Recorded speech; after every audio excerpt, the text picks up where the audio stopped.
My grandmother left her fortune to the grandchild who loves me most. So my cousins decided to eliminate the competition. I should have known something was catastrophically wrong when Marcus texted our family group chat at 2 a.m. Emergency family meeting tomorrow. Grandma Rose wants to see everyone immediately. The message felt different, urgent, desperate, dripping with the kind of barely controlled panic that comes when serious generational wealth is suddenly at stake. Marcus never texted the family unless he wanted something expensive from someone, and he definitely never called emergency family meetings unless there was major inheritance money involved in the discussion. For context, my grandmother Rose was worth exactly $47 million. Real estate empire spanning 3 different states with prime commercial properties, stock portfolio that made seasoned financial advisors weep with pure envy, jewelry collection that could legitimately fund a small developing country's entire national budget, and diversified business investments that generated more passive income, while she slept peacefully than most hardworking people earned during entire calendar years of labor. She'd single-handedly raised 6 traumatized grandchildren after our parents died in various tragic accidents. Multiple car crashes, aggressive cancers, drug overdoses that the family always pretended were accidental to preserve our social standing. The usual cursed family luck that seemed to follow our bloodline like a malevolent supernatural spirit, systematically picking us off one by one until only Rose remained standing strong and defiant. We'd always made uncomfortable dark jokes about inheritance during increasingly awkward family dinners, creating morbid gallows humor about who'd receive what specific valuable assets, when Rose finally kicked the bucket and joined our long-dead parents in whatever afterlife awaited us. But Rose had this absolutely terrifying way of looking directly into your soul that made your spine tingle violently, and your carefully constructed lies shrivel up and die painfully in your throat before you could speak them aloud. Like she possessed supernatural ability to see straight through your elaborate bullshit facade to the actual person you really were underneath all the desperate pretending and carefully maintained social masks. She'd survived the brutal Great Depression by eating literal garbage scraps from restaurant dumpsters and sleeping in freezing abandoned buildings during harsh winters, built an impossible business empire from absolutely nothing but raw determination and absolutely ruthless intelligence, and maintained zero tolerance for weakness, pathetic excuses, self-pity, or anything that remotely resembled whining about life being inherently unfair. Rose had started with nothing but a borrowed $20 and unshakable determination during the worst economic collapse in American history. While other families lost everything to bank failures and foreclosures, she somehow managed to buy distressed properties for pennies on the dollar. By the time the economy recovered, she owned half the commercial real estate in 3 major cities. Her business philosophy was simple but brutal. Trust no one completely, verify everything twice, and always have 3 backup plans for when people inevitably disappoint you. That ominous morning, we gathered solemnly in her intimidating Victorian mansion's formal parlor like guilty suspects lined up in a classic Agatha Christie murder mystery, waiting for the detective's final revelation. The hand-polished mahogany furniture gleamed menacingly under expensive imported crystal chandeliers, and multiple generations of stern family portraits stared down at us with cold, disapproving dead eyes that seemed to judge our corrupt souls and find us wanting. The room itself was a testament to Rose's success. Persian rugs worth more than most people's houses, first edition books lining floor-to-ceiling shelves, and artwork that belonged in museums but somehow ended up decorating her private sanctuary. Marcus, 28, the insufferable golden boy who'd graduated Harvard Business School summa cum laude, and never let anyone forget his academic superiority for even 5 consecutive minutes of conversation. He worked at a prestigious investment firm where he specialized in hostile corporate takeovers, essentially destroying companies for profit while wearing expensive suits and pretending it was for the greater good of capitalism. Sarah, 26, the predatory shark lawyer who specialized in hostile corporate acquisitions and calculated legal destruction, and had never voluntarily visited Rose unless she desperately needed emergency money for her expensive cocaine habit or mounting gambling debts from underground high-stakes poker games where she regularly lost thousands of dollars to criminals who didn't accept credit cards. Twin brothers Jake and Luke, 24, who'd already completely blown through their substantial 6-figure trust funds on luxury sports cars, designer drugs, and month-long Las Vegas weekends that cost more than most people's annual salaries. They were identical in appearance but completely different in personality. Jake was the aggressive one who solved problems with violence and intimidation, while Luke was the manipulative one who preferred psychological warfare and emotional manipulation. Both had dropped out of college multiple times and showed no signs of developing any marketable skills or work ethic. My sister Emma, 22, the genuinely sweet and innocent one who actually called Grandma Rose every single Sunday just to chat warmly about her week and ask detailed questions about Rose's prize-winning garden. Emma was studying to become a pediatric nurse, volunteering at children's hospitals during her free time, and somehow managing to remain optimistic despite growing up in our catastrophically dysfunctional family. She was the only one among us who seemed to have inherited Rose's genuine compassion instead of just her ruthless business instinct. And me, 25, the designated family black sheep who'd been taking comprehensive care of Rose since her devastating stroke last year, when everyone else claimed they were too busy with their allegedly important lives to help. I dropped out of law school to become Rose's full-time caregiver, managing her medications, driving her to doctor appointments, and listening to her stories about building her empire from nothing. Everyone assumed I was doing it for inheritance money, but the truth was simpler. Rose was the only family member who'd ever treated me like a human being instead of a disappointment. Rose sat regally in her motorized wheelchair, eyes sharp and calculating as freshly broken glass, despite the constant oxygen tank that had become her unwelcome companion after the stroke damaged her lung function. Her longtime lawyer, Mr. R.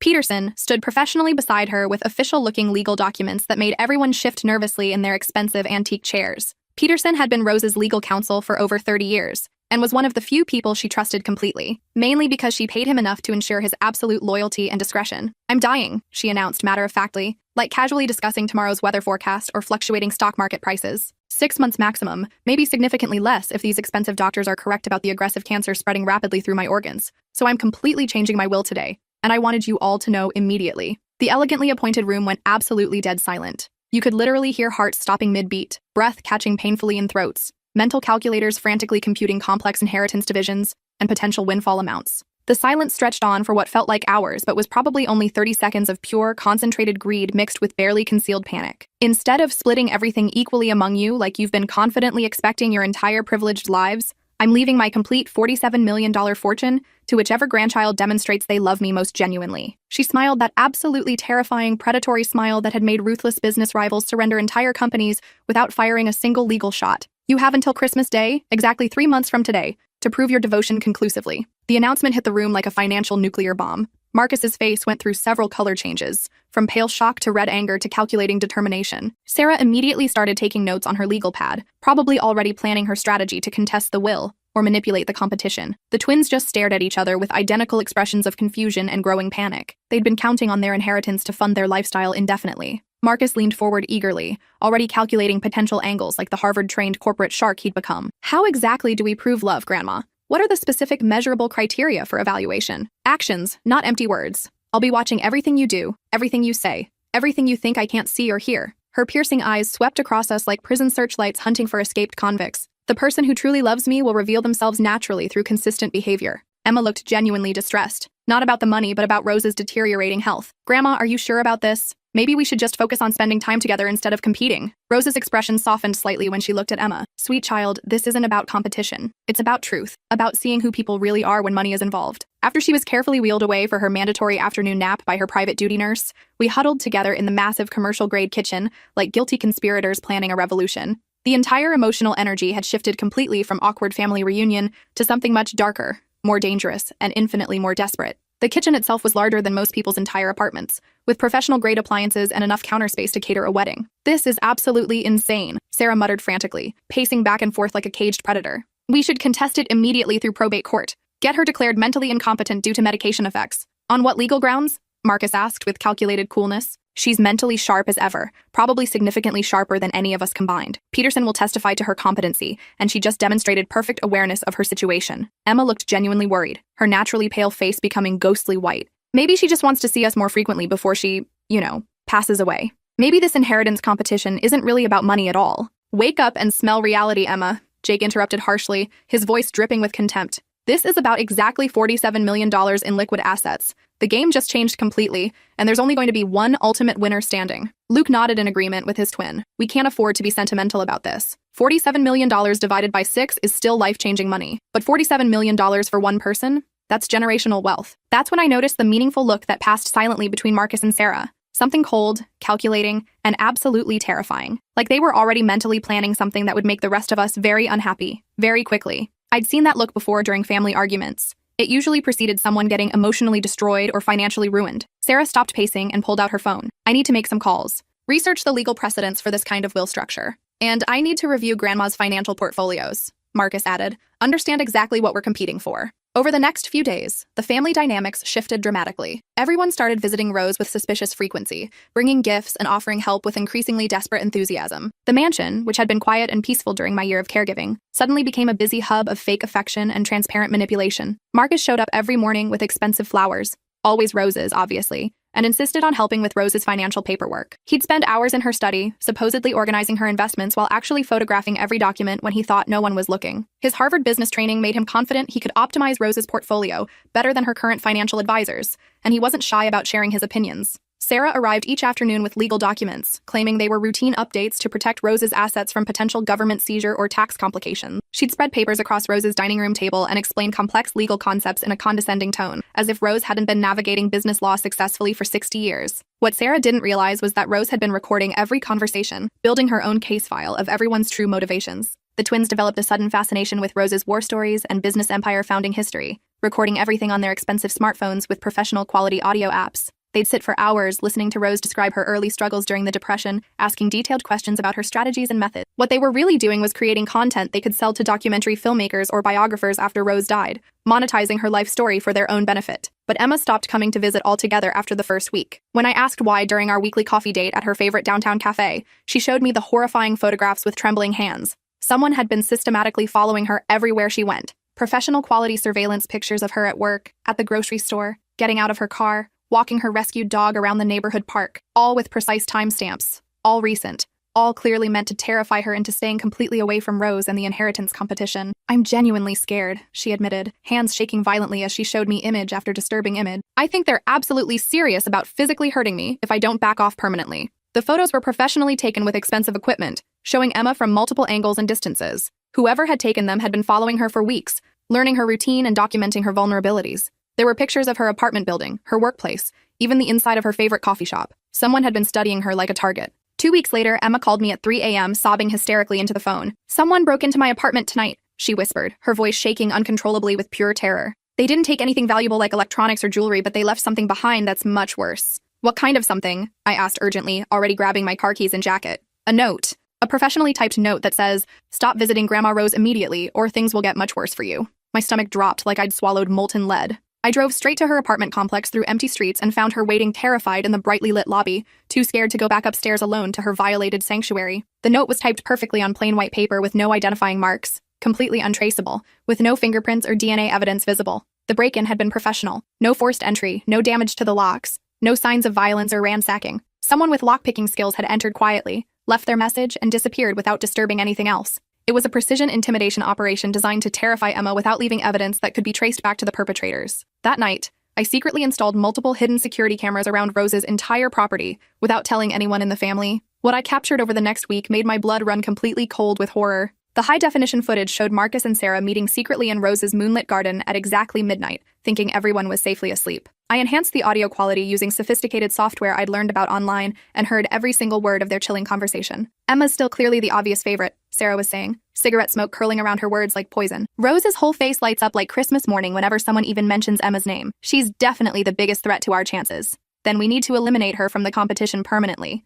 Marcus replied, with the emotional warmth of a corporate restructuring announcement. "Remove her from the equation entirely." "What exactly are you suggesting here?" Sarah asked, though her tone suggested she already knew. "An accident. Something believable that won't point back to us legally. You're an experienced lawyer. You know exactly how to make problems disappear completely without leaving any evidence trail." My hands were literally shaking violently as I watched my own blood cousins coldly planning to hurt innocent Emma, but their evil conversation got exponentially worse from there. "What about the designated black sheep?" Sarah asked, meaning me specifically. "He's been taking care of her daily, doing all the medical grunt work and earning sympathy points. Rose still sees him as the family disappointment who never amounted to anything meaningful. We just need to make sure he stays that way in her mind permanently." Marcus pulled out a folder filled with documents. "I've been researching his background. Law school dropout, no steady employment history, history of depression and anxiety. We can paint him as unstable and manipulative." Sarah nodded approvingly. "And I've been documenting every conversation I've had with Rose about him. She's mentioned feeling sorry for him, feeling obligated to help him. We can use that to show he's taking advantage of her sympathy." They spent another hour planning their psychological warfare campaign against Emma and me, discussing specific lies they would tell Rose,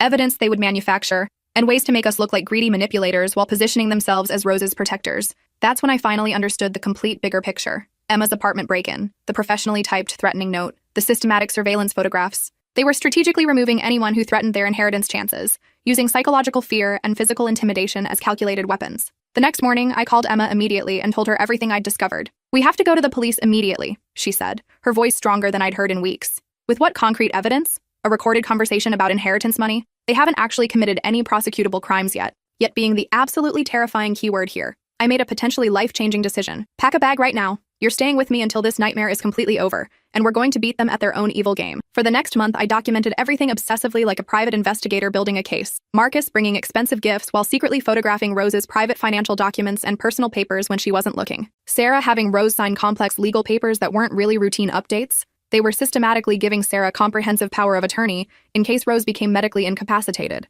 The twins weren't just sharing war stories. They were recording them with professional equipment, probably planning to sell exclusive rights to documentary filmmakers or celebrity biographers later. I also discovered they'd been conducting their own investigations into Emma's and my personal lives, looking for ammunition they could use against us. Marcus had hired a private investigator to dig up embarrassing information about my law school failure and subsequent mental health struggles. Sarah had been interviewing Emma's former employers and college friends, looking for anyone who might say something negative about her character. Meanwhile, I kept doing exactly what I'd always done naturally, helping Rose with her complex daily medication schedule, which involved 12 different prescriptions taken at specific times throughout the day. Reading classic novels to her when her eyes were too tired for books. Her favorites were Victorian literature and mystery novels, especially anything by Agatha Christie. Listening patiently to her stories about building her business empire from absolutely nothing. Stories I'd heard dozens of times but never grew tired of hearing. Rose had an incredible memory for details, even at her age. She could recall specific conversations from 50 years ago, remember the exact prices she'd paid for properties during the Depression, and describe complex business negotiations with perfect accuracy. Her mind was still sharp despite her physical deterioration. "You know what I've learned in 86 years of life?" she asked one evening as I carefully adjusted her pillows and checked her oxygen levels. "What's that, Grandma?" "People show you exactly who they really are when serious money's involved. The ones who genuinely love you keep loving you exactly the same way. The ones who don't, well, they reveal their true evil nature." She was testing us systematically. She'd always been testing us, even before the dramatic inheritance announcement. Every conversation, every interaction, every request for help had been a small test of our character and motivations. That night, I heard careful footsteps in the hallway outside Rose's bedroom. I grabbed the aluminum baseball bat I'd started keeping by my bed and crept toward her room. The door was slightly open, and I could see a shadowy figure standing directly over her sleeping form. Marcus. He was holding a large pillow in both hands, positioned directly above her peaceful face. "What the hell are you doing?" I whispered harshly, stepping into the doorway with the bat raised threateningly. He spun around quickly, pillow still clutched in his guilty hands. She was having trouble breathing normally. I was just trying to help her get more comfortable. But Rose was sleeping peacefully, breathing normally and steadily. The medical oxygen tank was working perfectly fine, providing steady flow at the prescribed rate. "Get out right now," I said, gripping the bat tighter with white knuckles. "You're being completely paranoid," he said defensively, but he backed toward the door quickly. "This whole stressful situation is making everyone crazy and suspicious of normal behavior." After he left, I installed a hidden camera directly in Rose's bedroom. What I captured over the next week made me physically sick to my stomach. Marcus had been coming into her room every single night, not to hurt Rose physically, but to whisper poisonous lies directly in her ear while she slept. Systematic psychological warfare disguised as concerned grandson behavior. "He's only here for your money, Grandma. He told Emma he can't wait for you to die so he can inherit everything and move to California. He's been stealing cash from your purse when you're not looking. He laughs about your war stories behind your back, calls them boring old lady rambling that puts him to sleep, night after night, systematically poisoning her dreams and subconscious mind against me. The psychological manipulation was sophisticated and cruel, designed to undermine my relationship with Rose while she was most vulnerable. Sarah's approach was even more medically sinister. She'd been systematically switching Rose's essential heart medications with completely harmless placebos, making her condition deteriorate much faster than natural. The pills I thought were helping stabilize her serious heart condition were just sugar tablets disguised as life-saving medicine. But what I discovered next made everything else pale in comparison. While going through Sarah's briefcase that she'd left in Rose's study, I found detailed architectural plans of the mansion, specifically highlighting structural weak points in the staircase and balcony railings. There were also printed emails between Sarah and a contractor discussing accident-prone modifications to the handrails in Rose's bathroom and bedroom. They weren't just planning to eliminate the competition. They were planning to stage Rose's death to look accidental, probably after she'd signed over power of attorney to Sarah. The emails revealed their complete plan. Sarah would gain control of Rose's assets through the power of attorney documents, then arrange for strategic accidents around the house. The inheritance competition was just a distraction, while they positioned themselves to take everything. I also discovered they'd been slowly poisoning Rose's mind against Emma and me through more than just Marcus's midnight whispers. Sarah had been forging emails and text messages, making it appear that Emma and I were constantly talking about Rose's money behind her back. She'd created an entire fake paper trail of conversations that never happened, planning to present them as evidence if Rose ever questioned their motives. The depth of their planning was absolutely staggering. They had backup plans for their backup plans. If the accident approach didn't work, they'd prepared evidence to have Rose declared mentally incompetent. If that failed, they'd arranged for Emma and me to be framed for elder abuse. They'd even researched private investigators who could be bribed to provide false testimony. But their biggest mistake was underestimating Rose herself, and underestimating how far I'd go to protect the people I loved. I spent the next 2 weeks gathering additional evidence. I broke into Marcus's apartment while he was at work and found detailed floor plans of Rose's house with marked escape routes and timing charts. He'd been planning this for months, studying Rose's daily routine down to the minute. In Sarah's home office, I discovered a disturbing collection of research about inheritance law, elder abuse cases, and successful insurance fraud schemes. She'd studied dozens of cases where family members had successfully manipulated elderly relatives. There were printed articles about families who'd staged accidents and gotten away with it. Most horrifying was a detailed psychological profile she'd written about Rose, analyzing her weaknesses and triggers. Sarah had been studying our grandmother like a predator studying prey, looking for the most effective ways to manipulate and control her. I also found evidence that they'd been drugging the twins to keep them compliant. Jake and Luke's recent erratic behavior wasn't just stress about the inheritance. Marcus and Sarah had been slipping them sedatives to keep them docile and uninvolved. The twins had no idea they were being used as pawns in a larger game. The investigation led me to discover they'd already attempted to kill Rose once before. 3 months ago, when Rose had her fall down the stairs that everyone attributed to her weakening condition, it hadn't been an accident. Marcus had loosened the stair railings and Sarah had given Rose medications that would cause dizziness and disorientation. Rose had survived because of pure luck and my quick response in calling the paramedics. But they'd learned from that failed attempt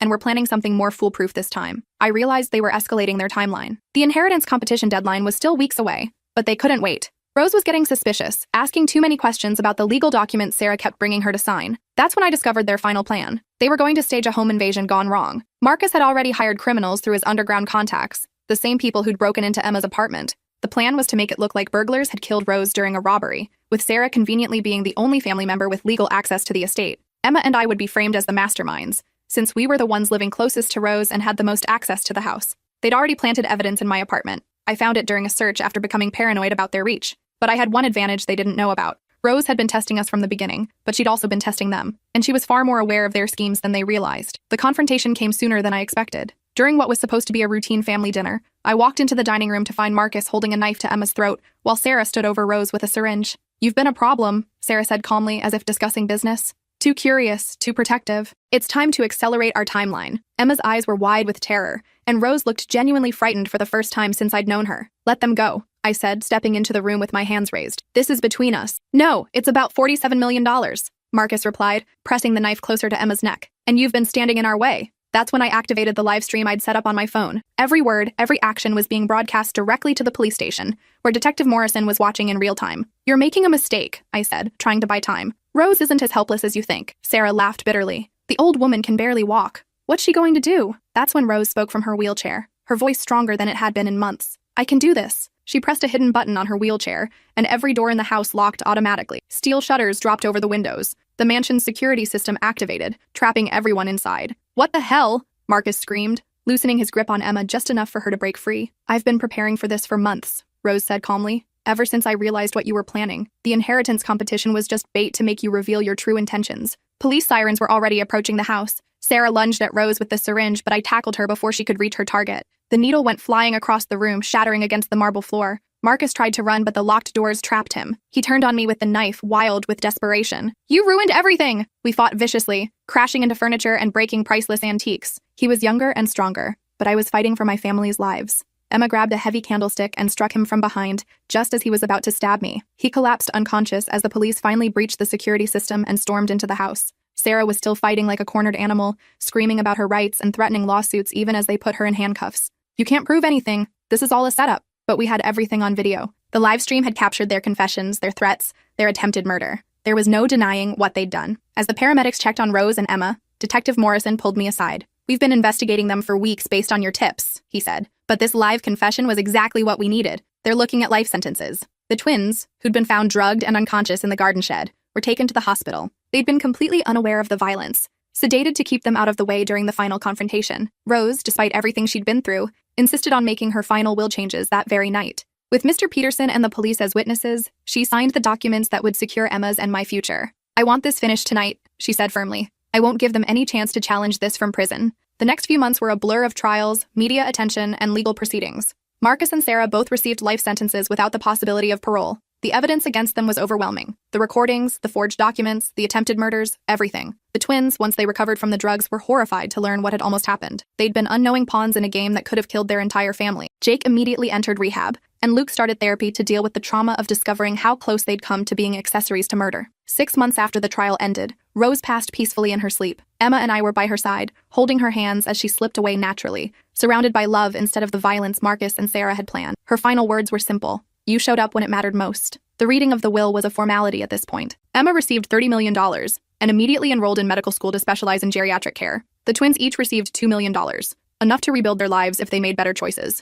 I inherited the remaining $15 million, along with the mansion and all of Rose's business holdings. But more importantly, I inherited the knowledge that I'd protected the people who mattered most when they needed it. Emma and I used a large portion of our inheritance to start the Rose Foundation, dedicated to protecting elderly people from financial abuse and family manipulation. We also funded a legal clinic that helps families navigate inheritance disputes without resorting to violence. The foundation has helped hundreds of elderly people protect themselves from predatory family members and financial scammers. We've trained social workers to recognize signs of elder abuse, funded legal aid for seniors who can't afford attorneys, and created safe housing for elderly people who need to escape dangerous family situations. Marcus died in prison 3 years later, killed by another inmate who didn't appreciate people who hurt elderly relatives. Sarah is still serving her sentence, working in the prison laundry and writing letters to legal aid organizations claiming her innocence. The twins have both rebuilt their lives successfully. Jake is 5 years sober and works as a counselor for addiction recovery. Luke finished college and became a social worker, specializing in family crisis intervention. They visit Emma and me occasionally, grateful that we saved them from becoming accessories to murder. Sometimes I drive past the old Victorian mansion, now converted into a senior living facility through our foundation. Elderly residents sit on the wraparound porch, playing cards and sharing stories, protected by security systems and careful staff screening that prevent the kind of abuse Rose almost suffered.